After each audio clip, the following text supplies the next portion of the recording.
Back.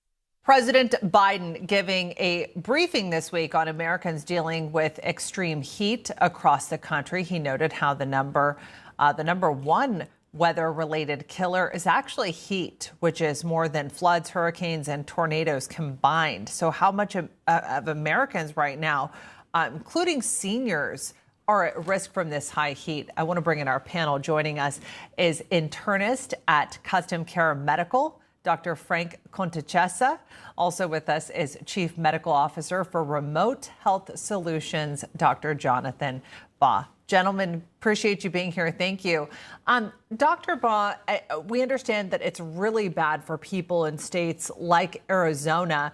Residents there reported in Phoenix getting third-degree burns if they touch pavement. And late last week, as we were discussing with our previous panel, passengers stuck on the tarmac for almost 4 hours, sweltering inside a Delta Airlines flight out of Las Vegas as temperatures topped 111 degrees there.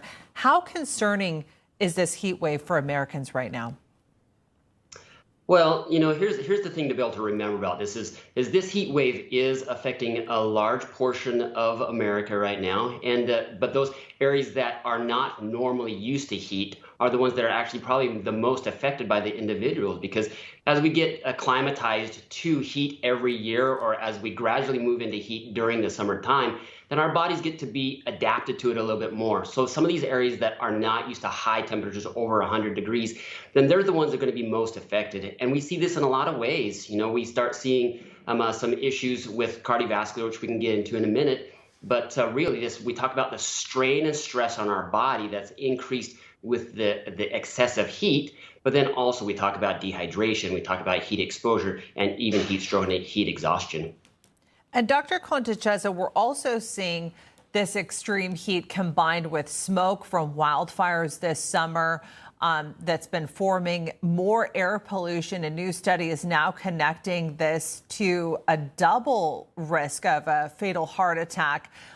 Talk to us a little bit about the air quality. I even noticed in my weather app here in New York City, I'm based in Washington, D.C., but I'm here on the weekend, and it said that the air quality was poor, but it didn't say why. So talk to us a little bit about the air we're breathing.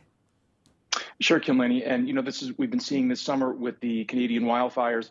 So the study that you're talking about was done in China, and it was really more dealing with pollution, which they have no shortage of in the big cities in China. And what they found was that when you combine the poor air quality, either from pollution or in the case here in the States, the Canadian wildfires, with extreme heat, it increased the risk for heart attack by a factor that was greater than what you would see with just heat or pollution alone. They both can cause an increased risk of cardiovascular disease. However, when you combine the two, 1 + 1 = 4.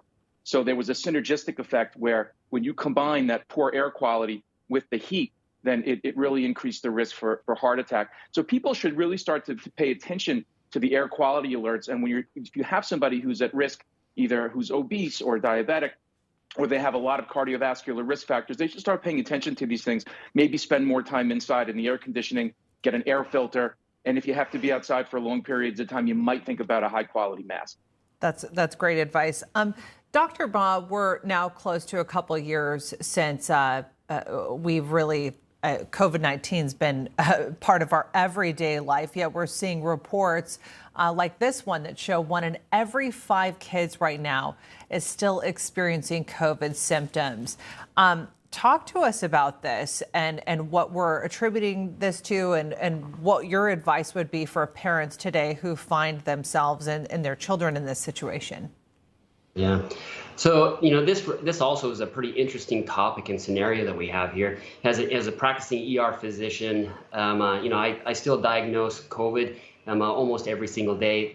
The difference is now that COVID cases really are much less severe. It's an endemic rather than a pandemic now, and we're going to continue to see cases of COVID-19 and its variants really forever forward now.